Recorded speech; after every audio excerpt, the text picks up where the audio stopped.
अस्सलाम वालेकुम। Exercise 1.5 question number 1 है, right the following complex number in the form of a plus iota b for the given order pairs. अब यहाँ पर 1.5 में हम कॉम्प्लेक्स नंबर स्टार्ट करते हैं। यूनिट हमारा है रियल एंड कॉम्प्लेक्स नंबर। जो हमने 1.1 से 1.4 तक जितने भी एक्सरसाइज किए हैं वो सब रियल नंबर्स वाले पार्ट से किए हैं। अब 1.5 से हमारा कॉम्प्लेक्स नंबर्स वाला पार्ट स्टार्ट है। तो कॉम्प्लेक्स नंबर्स क्या है? तो कॉम्प्लेक्स नंबर्स के लिए मैं आपको बता दूं कि complex number real and imaginary number की कम्बिनेशन है। तो आज से कॉम्प्लेक्स नंबर कौन से हैं? ऐसे नंबर जो रूट में हों और माइनस हों, तो इनकी रियल में कोई वजूद नहीं होती, जिनको मैथ में इमेजिनरी नंबर कहते हैं। ऐसे नंबर जो रूट में हों और माइनस में हों, तो इन नंबर्स को हम इमेजिनरी नंबर्स कहते हैं। अब इमेजिनरी नंबर्स को हम आयोटा से ज़ाहिर करते हैं। जिस तरह यहाँ देखें a प्लस आयोटा b, तो आयोटा की जो कीमत है वो -1 स्क्वायर रूट में है, तो ये इसकी कीमत है। एक और ये भी याद रखें, ये भी काफ़ी काम आएगा आपको, कि आयोटा स्क्वायर इक्वल है -1 के। तो अब यहाँ पर ऐसे नंबर जिनके दो पार्ट्स हैं, रियल पार्ट्स और इमेजिनरी पार्ट्स, तो रियल पार्ट्स और इमेजिनरी पार्ट्स जिस नंबर में भी आपको मिलेंगे वो नंबर कॉम्प्लेक्स नंबर कहलाएगा। और कॉम्प्लेक्स नंबर की पहचान जो है वो आयोटा है। कॉम्प्लेक्स नंबर को हम ऑर्डर पेयर की सूरत में भी लिख सकते हैं, जिस तरह यहाँ लिखे हैं, देखें ब्रैकेट में है 1,2। तो ये जो लेफ्ट साइड में जो नंबर पहले लिखते हैं, लेफ्ट साइड में लिखते हैं, तो वो नंबर हमेशा रियल पार्ट होता है। कॉम्प्लेक्स नंबर का रियल पार्ट हम ऑर्डर पेयर में लेफ्ट साइड में लिखते हैं, और राइट साइड में कॉमा के बाद जो लिखते हैं वो कॉम्प्लेक्स नंबर का इमेजिनरी पार्ट होता है। तो इसी तरह यहाँ भी देखें तो ये वाला जो पार्ट है, जिस तरह मैं एक मिसाल ले लूँ, मैंने फ़र्ज़ करें यहाँ पर ये एक कॉम्प्लेक्स नंबर लिखा है, तो ये वाला जो पार्ट है, ये वाला पार्ट रियल नंबर कहलाता है, और जो आयोटा वाला पार्ट है वो इमेजिनरी पार्ट कहलाता है। और यहाँ पर जो आयोटा होता है ये इमेजिनरी यूनिट कहलाता है। तो ये चीज़ें आपने याद करनी है कॉम्प्लेक्स नंबर में। तो क्वेश्चन नंबर 1 में है, right the following complex number in the form of a plus iota b for the given order pairs. तो हम कॉम्प्लेक्स नंबर को ऑर्डर पेयर में भी लिख सकते हैं। तो ऑर्डर पेयर को अब हमने कॉम्प्लेक्स नंबर में चेंज करना है। तो जिस तरह मैंने कहा कि जो पहले होता है, जो लेफ्ट साइड वाला नंबर होता है वो रियल पार्ट होता है, तो उसको हम रियल पार्ट लिखेंगे और प्लस की निशानी देंगे, और जो 2 है वो इमेजिनरी पार्ट है, तो इसका जो इमेजिनरी यूनिट है वो आयोटा है। इस फॉर्म में लिखेंगे। अगर a plus iota b form में लिखेंगे तो इस तरह लिखेंगे। तो इसको अगर मैं आयोटा आगे रखूं या पीछे रखूं तो इससे कोई मसला नहीं है। हम इसको इस फॉर्म में भी लिख सकते हैं और इस फॉर्म में भी लिख सकते हैं, लेकिन ज़्यादातर आप नंबर्स को आगे रखें, आयोटा को पीछे रखें। जब अल्फ़ाबेट होंगे तो आप आयोटा को आगे लिख सकते हैं, लेकिन अगर इस तरह भी लिखा जाए तो गलत नहीं है। तो अब दूसरे नंबर को देखें आप, 2,2। तो इसका जो रियल पार्ट है वो भी 2 है और जो इमेजिनरी पार्ट है वो भी 2 है, तो इसको हम इमेजिनरी पार्ट के साथ आयोटा लगाते हैं। इसी तरह 3 है रियल पार्ट में, और इसका 4 जो है वो आयोटा या इमेजिनरी पार्ट में है, तो इसको आयोटा के साथ लिखेंगे। अब -1 इसका रियल पार्ट है, और प्लस के बाद जो 1 है इस 1 के साथ आयोटा है। तो जब भी आयोटा होगा तो उस 1 को नहीं लिखकर हम इसको इस फॉर्म में भी लिख सकते हैं। तो जो आयोटा है, आपने अलजेब्रा में भी देखा है, अगर वेरिएबल रखा होता है तो हम कोएफिशिएंट में 1 नहीं लिखते, तो वही काम हम यहाँ भी कर सकते हैं। अगर आयोटा +1 में होता है तो हम सिर्फ आयोटा को रखेंगे, उसके 1 को कोएफिशिएंट को नहीं रखेंगे। तो अब -2 रियल पार्ट है, और प्लस के बाद जो ये प्लस का 2 है ये इसका इमेजिनरी पार्ट है, तो इसको हम आयोटा के साथ लिखेंगे। इसी तरह -3 रियल पार्ट है और प्लस के बाद 4 जो है वो इमेजिनरी पार्ट है, तो इसको हम आयोटा के साथ लिखेंगे। और आयोटा जो है वो कॉम्प्लेक्स नंबर का इमेजिनरी यूनिट है। तो जब भी आपको किसी नंबर के साथ आयोटा दिखे तो समझना है कि ये कॉम्प्लेक्स नंबर है या इमेजिनरी नंबर है। तो ये क्वेश्चन नंबर 1 बातों बातों में हो भी गया। तो ये तो सिंपल बेसिक कॉम्प्लेक्स नंबर की बेसिक कॉन्सेप्ट है कि हम इसको इस फॉर्म में भी लिख सकते हैं और इस फॉर्म में भी लिख सकते हैं। तो अब चलते हैं क्वेश्चन नंबर 2 की तरफ। Question number 2, identify real and imaginary parts for the following complex number.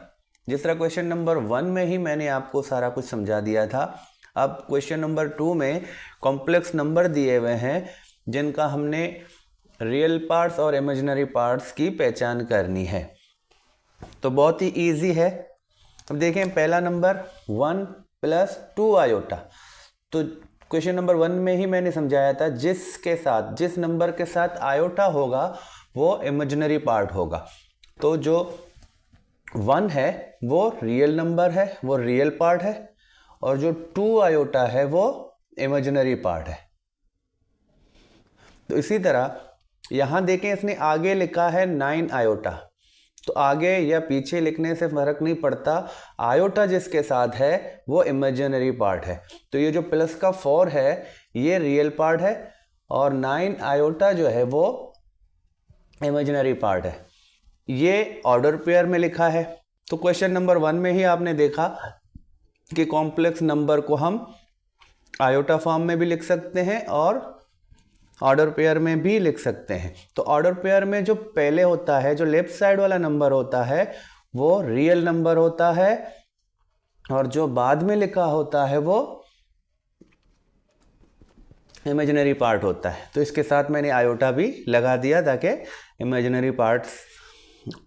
अब यहाँ देखें -1 है और माइनस आयोटा है, तो यहाँ इसके साथ कोई नंबर नहीं है, तो समझो -1 का कोएफिशिएंट है, तो ये माइनस आयोटा है। तो यहाँ -1 जो है वो रियल नंबर है और जो इमेजिनरी पार्ट है वो -1 आयोटा है। तो 1 अगर आयोटा होता है तो हम 1 नहीं लिखते। ये फ्रैक्शन में है -3/4 माइनस, इसी तरह दूसरे ब्रैकेट में भी -4/5 आयोटा। तो इस वाले नंबर के साथ आप देखिए आयोटा लगा हुआ है। जो माइनस का 3/4 है वो रियल पार्ट है और -4/5 जो है इसके साथ आयोटा लगा है, तो ये वाला हिस्सा इमेजिनरी पार्ट कहलाता है। अब यहाँ भी आयोटा को आगे रखा है, तो 2 आयोटा जो है वो हमारा इमेजिनरी पार्ट है और माइनस का जो 1 है वो रियल पार्ट है। तो ये बहुत ही इजी क्वेश्चंस हैं, बस कॉन्सेप्ट को समझना है। तो चलते हैं अब क्वेश्चन नंबर 3 की तरफ। अब question number 3, find the conjugate of the following complex number. तो कॉन्जुगेट क्या है? अब देखिए यहाँ पर हमें कुछ कॉम्प्लेक्स नंबर मिले हैं जिनके हमने कॉन्जुगेट निकालने हैं। तो कॉन्जुगेट के लिए जिस तरह पहला नंबर मैं इसकी मिसाल लूँ, तो अब यहाँ पर मैं एक और बात आपको बता दूँ कि जो हमारा कॉम्प्लेक्स नंबर होता है उसको हम z से डिनोट करते हैं, तो उसको हम z से ज़ाहिर करते हैं। इसी तरह क्वेश्चन नंबर 2 में इमेजिनरी पार्ट और रियल पार्ट की बात करी थी हमने, जो क्वेश्चन हल करा था उसमें मैं बताना भूल गया कि हम रियल पार्ट को r ही और ब्रैकेट में z रखकर ज़ाहिर करते हैं और इमेजिनरी पार्ट को I am लिखकर ब्रैकेट में z देते हैं। तो ये इमेजिनरी पार्ट के लिए यूज़ होता है। फ़र्ज़ करें इसका जो रियल पार्ट है वो 3 है और इमेजिनरी पार्ट है जो वो 2 आयोटा है, तो हम इस तरह इसको ज़ाहिर करते हैं और z से हम कॉम्प्लेक्स नंबर को ज़ाहिर करते हैं। अब यहाँ पर कॉन्जुगेट निकालना है, तो कॉन्जुगेट को हम z बार से ज़ाहिर करते हैं, z के ऊपर बार देते हैं। कॉन्जुगेट में करते क्या है, कॉन्जुगेट में जो आयोटा वाली वैल्यू होती है, याद रखें सिर्फ आयोटा वाली वैल्यू की साइन चेंज होगी। अगर वो प्लस की साइन में होगा तो उसको चेंज करके हम माइनस में करेंगे, और अगर वो माइनस के साइन में होगा उसको चेंज करके हम प्लस में करेंगे। तो जिस तरह 3 + 2 आयोटा, 3 + 2 आयोटा जो कॉम्प्लेक्स नंबर है उसको हम z से ज़ाहिर करते हैं और उसके कंजुगेट को z बार से ज़ाहिर करते हैं। तो इसका कंजुगेट क्या होगा, जो हमारे पास इमेजिनरी नंबर है जिस तरह 2 आयोटा है ये प्लस में है, तो इसकी साइन हमने चेंज करना है। हम 3 - 2 आयोटा लिखेंगे। तो कंजुगेट में हम सिर्फ इमेजिनरी नंबर का जो साइन होता है उसको चेंज करेंगे। अगर वो प्लस में है तो माइनस करेंगे, अगर वो माइनस में है तो प्लस करेंगे। बस यही करना है हमने। अब देखें 4 + 9 आयोटा, यहाँ पर ऑर्डर पेयर में लिखा था तो ऑर्डर पेयर से मैंने इसको चेंज कर दिया आयोटा फॉर्म में। अब मैं इसका कंजुगेट लूँगा तो z बार लूँगा, तो सिर्फ इमेजिनरी नंबर का जो साइन था प्लस उसको मैंने चेंज कर दिया माइनस में। ये भी ऑर्डर पेयर में लिखा है -1, तो -1 जो पहले लिखा होता है वो रियल नंबर होता है और जो बाद में लिखा है वो इमेजिनरी पार्ट है। तो इसका इमेजिनरी पार्ट 1 है, तो 1 जिस तरह अगर आयोटा हम आयोटा फॉर्म में लिखेंगे तो 1 कोएफिशिएंट में होता है, उसको नहीं लिखते। अब यहाँ पर हमारा 1 है प्लस में, तो इसको अगर मैं z बार में लिखूँ, कंजुगेट में लिखूँ, तो -1 जो हमारा रियल पार्ट है और जो हमारा आयोटा पार्ट है उसकी साइन भी चेंज होगी, माइनस आयोटा में होगा। और अगर इसको मैं फिर से मैं ऑर्डर पेयर में लिखूं तो -1 करके लिख सकता हूं। देखें ये रियल पार्ट है और ये इमेजिनरी पार्ट है। तो हमने कंजुगेट में क्या करना है, इमेजिनरी पार्ट वाले नंबर का साइन चेंज करना है। अगर वो प्लस में है तो हमने माइनस करना है, अगर वो माइनस में है तो हमने प्लस करना है। तो ये +1 था, इसको हमने चेंज करके -1 कर दिया। 1 - आयोटा, तो ये आयोटा फॉर्म में लिखा है। इसके z बार कंजुगेट कैसे लिखेंगे, आयोटा वाली साइन चेंज करेंगे। तो आयोटा माइनस में था, इसमें आयोटा प्लस में चेंज कर देंगे। अब यहाँ फ्रैक्शन में था और फ्रैक्शन में -4/5 इस ब्रैकेट में था और सेंटर में प्लस, तो दरमियान में दोनों के प्लस की निशानी थी। तो इसको मैं पहले सिंप्लीफाई करता जिस तरह मैंने यहाँ करा है, तो माइनस इंटू प्लस माइनस, तो इसको मैंने सिंपलेस्ट फॉर्म में लिखा है -3/4 -4/5 आयोटा। तो इसका जो आयोटा वाला पार्ट है वो माइनस का 4/5 है। तो हम कंजुगेट लेंगे या इसका कंजुगेट लिखेंगे तो -3/4 जो रियल पार्ट है उसको हम वैसे लिखेंगे और आयोटा पार्ट वाली साइन चेंज करेंगे, 4/5 लिखेंगे आयोटा में। तो ये इसका कंजुगेट होता है। अब यहाँ देखें इसने 3 आयोटा को पहले लिखा है फिर रियल नंबर को लिखा है, मतलब कि पहले इमेजिनरी नंबर लिखा है फिर प्लस में रियल नंबर लिखा है। तो हम इसको आयोटा फॉर्म में अगर लिखें तो हम 1 + 3 आयोटा करके लिखेंगे। जो इस 3 के सामने कोई साइन नहीं है तो वो प्लस साइन में है। तो इसको हमने कंजुगेट में लिखना है तो हम आयोटा वाली साइड का ही साइन चेंज करेंगे, तो 1 - 3 आयोटा करके लिखेंगे। तो इस तरह इसके कंजुगेट हमने निकाल लिए। क्वेश्चन नंबर 3 कंप्लीट हो गया। तो जो भी करना है याद रखें, कंजुगेट में हमने सिर्फ आयोटा जो इमेजिनरी नंबर है उसकी साइन चेंज करनी है। अगर वो प्लस है तो माइनस करना है, अगर माइनस है तो प्लस करना है। तो बहुत ही इजी क्वेश्चन है, मेरे ख्याल में कोई परेशानी नहीं हो रही होगी आपको। अब क्वेश्चन नंबर 4 की तरफ चलते हैं। Question number 4, verified that z bar और उसके ऊपर भी bar is equal to z for the following complex number. तो बार का मतलब क्या है, कंजुगेट, जिस तरह हम क्वेश्चन नंबर 3 में कर चुके हैं। तो मतलब ये इसका कहना है कि जिस तरह हमने z का कंजुगेट लिया था तो उसका साइन चेंज हो गया। तो अब ये कह रहे हैं कि अगर z के कॉन्जुगेट का b कॉन्जुगेट लेते हैं तो वो फिर दोबारा z के बराबर होगा।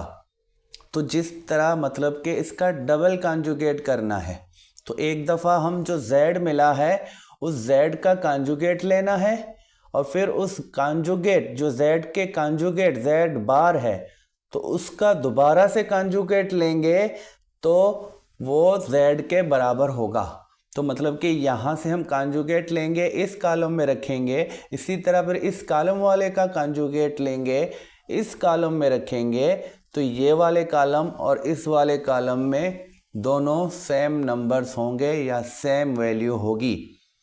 तो ये हमने वेरीफाई करना है। कॉम्प्लेक्स नंबर नंबर 1, तो नंबर 1 में हमें कॉम्प्लेक्स नंबर मिला है जिसको हमने z दिया है, तो कॉम्प्लेक्स नंबर को हम z से ज़ाहिर करते हैं।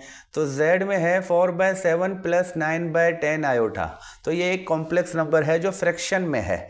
अब इसका हमने कॉन्जुगेट लेना है, तो अप्लाइंग कॉन्जुगेट ऑन z, तो मैं क्या कर रहा हूँ, इस z का कॉन्जुगेट ले रहा हूँ। तो z का कॉन्जुगेट लेना मतलब z बार लेना।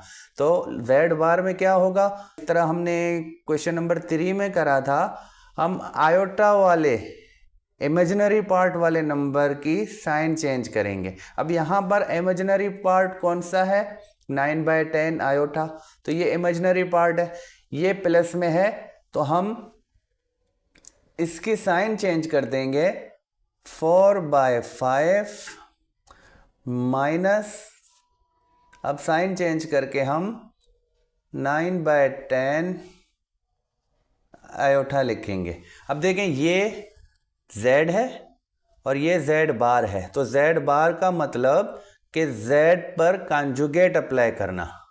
तो जब हम z पर कॉन्जुगेट अप्लाई करेंगे तो ये प्लस वाली साइन चेंज हो जाएगी माइनस में। तो इसी तरह अब z बार पे कॉन्जुगेट अप्लाई करना, तो मतलब बार के ऊपर बार। तो अब इसका दोबारा हम कॉन्जुगेट लेंगे इसका, पहले हमने इस z का कॉन्जुगेट लिया, अब z बार का कॉन्जुगेट लेंगे, यहाँ पर रखेंगे। तो z बार का जब कॉन्जुगेट लेंगे तो दोबारा हमें इमेजिनरी पार्ट की साइन चेंज करनी पड़ेगी। तो 4/5 ये रियल नंबर है इस, तो अब ये जो साइन है माइनस, ये दोबारा हमें प्लस करना पड़ेगा क्योंकि अब हम z बार का कॉन्जुगेट ले रहे हैं, तो z के कॉन्जुगेट का कॉन्जुगेट ले रहे हैं, तो 9/10 आयोटा। तो यही वेरीफाई हमने करनी थी कि जो z है तो z के ऊपर अगर डबल बार देंगे, डबल कॉन्जुगेट लेंगे तो वो दोबारा z के बराबर होगा। अब देखें तो z प्लस साइन में है और z बार का कॉन्जुगेट भी प्लस में है। तो इसी तरह अब हमें यहाँ पर ये वेरीफाई हुआ कि z बार का जो कॉन्जुगेट है वो z के बराबर है, तो ये वेरीफाई हो चुका। तो इसी तरह दूसरे नंबर को लेते हैं हम। दूसरे नंबर में -9/11 और यहाँ पर तो इमेजिनरी पार्ट की साइन क्या है, प्लस।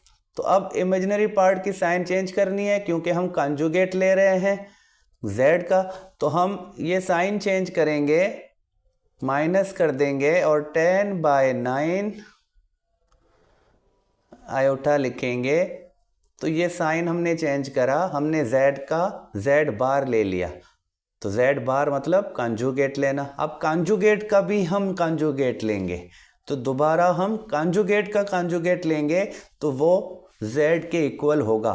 तो -9/11,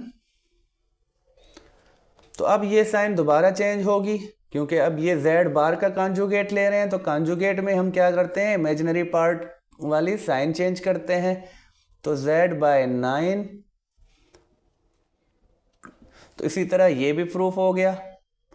तो तीसरे नंबर में देखें, यहाँ पर z है 1/2 - 3 आयोटा। तो 1/2 - 3 आयोटा का हम अगर कॉन्जुगेट अप्लाई करेंगे तो z बार क्या बनेगा, 1/2 जो -3 आयोटा है वो साइन चेंज होगी, +3 आयोटा में आएगा। कॉन्जुगेट का कॉन्जुगेट लेंगे तो दोबारा हमें 1/2 -3 आयोटा। तो ये वाला और ये वाला दोनों सेम हो गए, तो z और z डबल बार दोनों सेम हो गए, तो वेरीफाई हुआ। इसी तरह z is equal to 2 + 3 iota. तो अब इसका z बार लेंगे हम, कॉन्जुगेट लेंगे, तो साइन चेंज करेंगे, 2 - 3 आयोटा हो जाएगा। यहाँ पर 2 + 3 आयोटा है, यहाँ पर 2 - 3 आयोटा होगा। अब कॉन्जुगेट का कॉन्जुगेट लेंगे तो दोबारा ये साइन चेंज करेंगे, तो 2 + 3 आयोटा। तो देखें z और z डबल बार ये दोनों सेम हो गए, तो ये भी प्रूफ हो गया। इसी तरह अब यहाँ देखें -2 - 3 के साथ फिर ब्रैकेट में फ्रैक्शन में -10/9 लिखा है और ये आयोटा। तो यहाँ पर जो ये -3 है ये भी इसके साथ है, ये भी इमेजिनरी पार्ट है, तो इसको मैंने सिंप्लीफाई करा है, -2 लिखा है, तो ये -3 और -10/9 को मल्टीप्लाई करा है। ब्रैकेट का मतलब मल्टीप्लाई, तो 3 और 10 को मल्टीप्लाई करा 30, माइनस इंटू माइनस प्लस, तो 30/9 आयोटा इसका इमेजिनरी पार्ट बना। तो इमेजिनरी पार्ट की साइन क्या है? प्लस है। तो इसको हम कॉन्जुगेट लेंगे तो इमेजिनरी पार्ट वाली साइन चेंज करेंगे, तो 30/9 आयोटा। तो अब इस तरह इस कॉन्जुगेट का भी कॉन्जुगेट लेंगे तो -2 दोबारा साइन चेंज होगी, तो प्लस का 30/9 आयोटा। तो ये भी प्रूफ हो गया कि जहाँ जो यहाँ पर था वही z डबल बार पर है। इसमें देखें 4x + 3 आयोटा y लिखा है, तो इसको भी सही फॉर्म में मैंने लिखा है 4y + 3y आयोटा। तो अब इसका हम z बार लेंगे, कॉन्जुगेट लेंगे, तो साइन चेंज करेंगे, 4x - 3y आयोटा। अब ये माइनस दोबारा कॉन्जुगेट का कॉन्जुगेट लेंगे, इसका कॉन्जुगेट लेंगे, तो 4x साइन चेंज होगी प्लस में, तो 3y आयोटा। तो इस तरह ये भी वेरीफाई हुआ। तो बहुत ही आसान क्वेश्चंस हैं, बस समझने की बात है। देखें z और z बार के ऊपर बार, तो एक दफ़ा जब हम बार लेंगे तो साइन चेंज होगी, प्लस से माइनस होगी, और फिर बार का बार लेंगे तो वो जो साइन हमने चेंज करा था वो दोबारा चेंज होगी, तो माइनस से प्लस और प्लस से दोबारा माइनस। तो z और z के डबल बार तो दोनों आपस में बराबर होते हैं। यही हमने वेरीफाई करनी थी इस क्वेश्चन में। तो अब चलते हैं अगले क्वेश्चन की तरफ। Question number 5, find the values of x and y when. Part 1 part 2 यहाँ लिखे हैं मैंने, पार्ट 3 4 बाद में करेंगे इंशाल्लाह। अब पार्ट 1 में देखें आप, x + y iota is equal to -5 + 5 iota. तो ये एक इक्वेशन है, और इक्वेशन के बारे में आप लोग अच्छी तरह समझते हैं कि इक्वेशन जो इक्वल की निशानी है, इसका मतलब है कि ये वाला साइड इज इक्वल टू ये वाला साइड, तो ये दोनों एक दूसरे के बराबर होते हैं। तो अब ये कॉम्प्लेक्स नंबर हैं जो इक्वेशन में है, तो ये वाला कॉम्प्लेक्स नंबर इक्वल है इस वाले कॉम्प्लेक्स नंबर के। तो ये तभी मुमकिन है जब रियल पार्ट के बराबर होगा और इमेजिनरी पार्ट के बराबर होगा। तो हम अगर कंपेयरिंग में लेंगे तो हम रियल पार्ट को रियल पार्ट के बराबर करेंगे, तो x एक रियल पार्ट में है, एक रियल नंबर होगा। इसी तरह -5 रियल नंबर की जगह पर है, तो real number is equal to real number. इसी तरह इमेजिनरी पार्ट के बराबर होगा या इक्वल होगा। तो x -5, इसको तो मज़ीद हल करने की ज़रूरत नहीं है, x की कीमत हमें -5 मिल गई। अब y के साथ आयोटा है और 5 के साथ आयोटा है, तो कैंसिलेशन प्रॉपर्टी में दोनों साइडों से हम आयोटा को कैंसिल करेंगे, तो हमें जस्ट y की कीमत मिलेगी, y is equal to 5। Part 2 में देखते हैं, यहाँ पर x स्क्वायर में है और y भी स्क्वायर में है। तो जिस तरह इक्वलिटी प्रॉपर्टी में रियल नंबर इक्वल होता है रियल नंबर के और इमेजिनरी पार्ट इक्वल होता है इमेजिनरी पार्ट के। तो हम रियल नंबर वाला साइड या रियल पार्ट को रियल पार्ट के इक्वल करेंगे इस तरह, और सेम इसी तरह आयोटा वाले नंबर या इमेजिनरी पार्ट को हम इमेजिनरी पार्ट के इक्वल करेंगे। तो x square is equal to 16/9। X की कीमत चाहिए तो एक्स के ऊपर जो स्क्वायर है उसको ख़त्म करना है। तो ख़त्म करने के लिए या तो आप दोनों साइडों में स्क्वायर रूट अप्लाई करें, या दूसरा तरीका ये है कि यहाँ से स्क्वायर को हटाएं तो 16/9 के साइड हमने स्क्वायर रूट लगाना होगा। तो जब भी x के ऊपर अगर स्क्वायर हुआ, आप स्क्वायर को ख़त्म करें और इक्वेशन के दूसरी साइड स्क्वायर रूट लगा दें, तो ये दोनों एक दूसरे के बराबर होते हैं। अब देखें 16 एक परफेक्ट स्क्वायर है, तो कभी भी स्क्वायर रूट के अंदर एक परफेक्ट स्क्वायर होता है तो उसका हम स्क्वायर रूट लिखेंगे। अब ये 16 परफेक्ट स्क्वायर है, तो 16 के ऊपर स्क्वायर रूट का मतलब 4 स्क्वायर और स्क्वायर रूट, तो ये स्क्वायर रूट और स्क्वायर एक दूसरे से कैंसिल होंगे, तो जस्ट 4 बचेगा। इसी तरह 3 के साथ भी यही है, 9 स्क्वायर है तो 9 स्क्वायर स्क्वायर रूट से निकलेगा तो जस्ट 3 होगा, तो 4/3x की कीमत होगी। अब आते हैं यहाँ पर आयोटा पार्ट में या इमेजिनरी पार्ट में। तो सबसे पहले तो हम आयोटा को कैंसिल करेंगे दोनों साइड से, तो y square is equal to 9/25। तो स्क्वायर को ख़त्म करेंगे, दूसरी साइड हमने स्क्वायर रूट लगाना है, तो हम इस तरह स्क्वायर रूट लगाएंगे। अब स्क्वायर रूट के अंदर 9/25, तो 9 भी एक परफेक्ट स्क्वायर है और 25 भी एक परफेक्ट स्क्वायर है, तो हम जस्ट इनके स्क्वायर रूट रखेंगे। तो 9 स्क्वायर रूट 3 है और 25 का स्क्वायर रूट 5 है, तो y इज इक्वल टू 3/5। तो इस तरह बहुत ही ईजी है, x और y के हमने वैल्यूज़ निकालने हैं, इक्वेशन है कॉम्प्लेक्स नंबर के। तो अब चलते हैं पार्ट 3 की तरफ। तो अब देखें part number 3, y square plus x/3 iota is equal to 121 minus 9/5 iota. तो रियल पार्ट के बराबर होगा। हम रियल पार्ट में y स्क्वायर को कंपेयर करेंगे 121 के साथ, इसी तरह x/3 आयोटा को कंपेयर करेंगे माइनस 9/5 आयोटा के साथ। ये दोनों इमेजिनरी पार्ट है।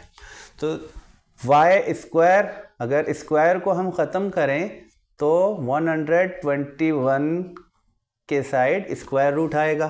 तो अब 121 जो है एक परफेक्ट स्क्वायर है, तो कोई भी परफेक्ट स्क्वायर अगर स्क्वायर रूट के अंडर होगा तो उसका हम स्क्वायर रूट लिख सकते हैं। तो ये 121 जो है वो 11 का स्क्वायर है, तो हमने जस्ट 11 करके लिख दिया है। अब x/3 iota is equal to minus 9/5 iota. तो सबसे पहले तो आयोटा से कैंसिल हो गया, तो x/3 is equal to minus 9/5। तो ये 3 जो है यहाँ पर x के साथ डिवाइड है, तो हम 3 को शिफ्ट कर देंगे इस तरफ, तो इसकी साइन चेंज होगी, ये मल्टीप्लिकेशन में चेंज होगा और यहाँ पर इस तरह मल्टीप्लिकेशन में आएगा। माइनस 9/5 मल्टीप्लाई 3, तो ये 9 इस 3 से मल्टीप्लाई होगा, तो माइनस 9 मल्टीप्लाई 3 माइनस का 27 और 5 एज इट इज़। तो ये जो माइनस है इसको हम फ्रैक्शन से बाहर ऐसे भी रख सकते हैं। पार्ट 4 में देखें, square root 5/3x minus 3/√2 y iota is equal to 6 square root 3/√2 plus 2 square root 2/9 iota.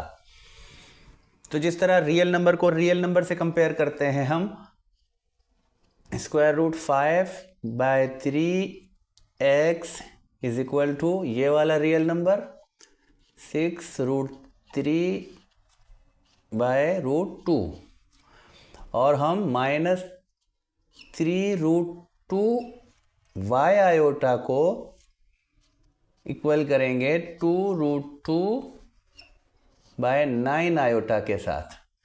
तो x की वैल्यू पहले निकालते हैं। ये जो x के साथ फ्रैक्शन जो है यहाँ मल्टीप्लाई है, इस फ्रैक्शन को मैं शिफ्ट कर दूंगा और मल्टीप्लाई की निशानी चेंज होगी डिवीजन में। तो 6√3 बाय √2। अब ये वाली फ्रैक्शन जो है यहाँ शिफ्ट होगी, यहाँ मल्टीप्लाई था, अब इक्वेशन के इस तरफ लेके आए तो डिवीजन। और डिवीजन को कैसे हल करते हैं आपने छोटे क्लासों में सीखा होगा, मैं दोबारा यहाँ पर समझाता हूँ आपको।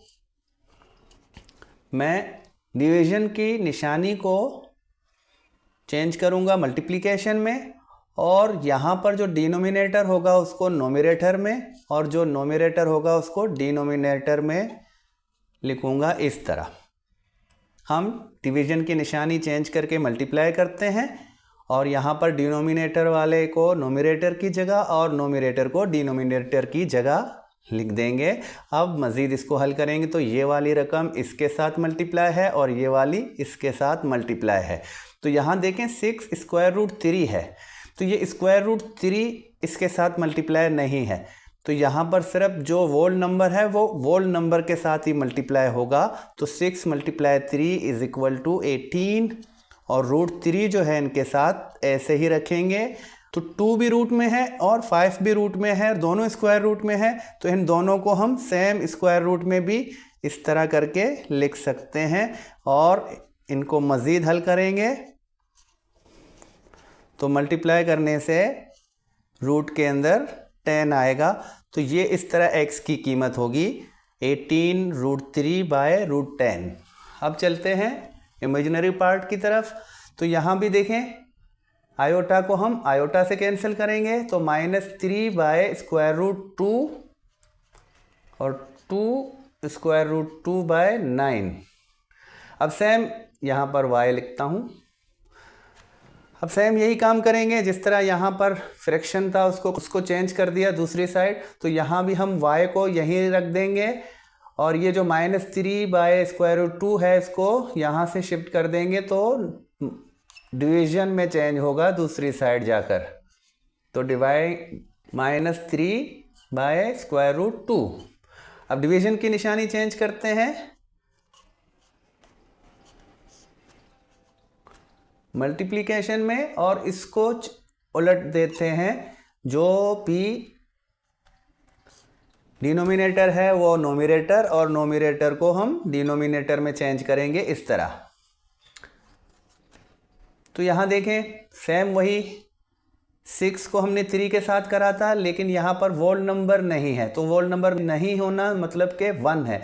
तो -1 को 2 से मल्टीप्लाई करेंगे, माइनस का 2 होगा, और ये √2 है, ये √2 है, तो √2 वाले सेम रूट में आएंगे इस तरह।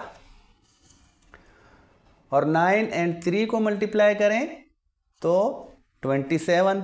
अब 2 क्या स्क्वायर, 2 × 2 का मतलब 2 स्क्वायर, तो ये 4 हो जाएंगे, मतलब के स्क्वायर रूट के अंदर 4, और 4 जो है एक परफेक्ट स्क्वायर है, तो ये 4 जो है एक परफेक्ट स्क्वायर है, तो हम इसको रूट से निकाल कर जस्ट 2 के बराबर कर देंगे। तो y = अब ये -2 है और ये रूट ख़त्म करके हमने सिर्फ 2 लिया है, इसका स्क्वायर रूट लिया है, और 27 है। तो लास्ट काम -2 × 2 = -4/27। तो ये y की वैल्यू और ये x की वैल्यू। ये वाला क्वेश्चन थोड़ा सा लेंदी था लेकिन इतना मुश्किल नहीं था। तो फ्रैक्शन में आप फ़ौरन से जिस तरह x के साथ ये फ्रैक्शन था हमने चेंज कर दिया, यहाँ मल्टीप्लिकेशन में था तो डिवीजन में ले लिया हमने, और डिवीजन को हमने जब मल्टीप्लिकेशन में कन्वर्ट करा तो इसको उलट दिया, तो डिनोमिनेटर नोमिनेटर और नोमिनेटर डिनोमिनेटर में आ गया। इसी तरह यहाँ भी हमने यही काम करा और जस्ट इसको सिंप्लीफाई करा, तो इसकी वैल्यू भी हमें मिल गई। तो नेक्स्ट एक्सरसाइज के लिए खुदा हाफिज़।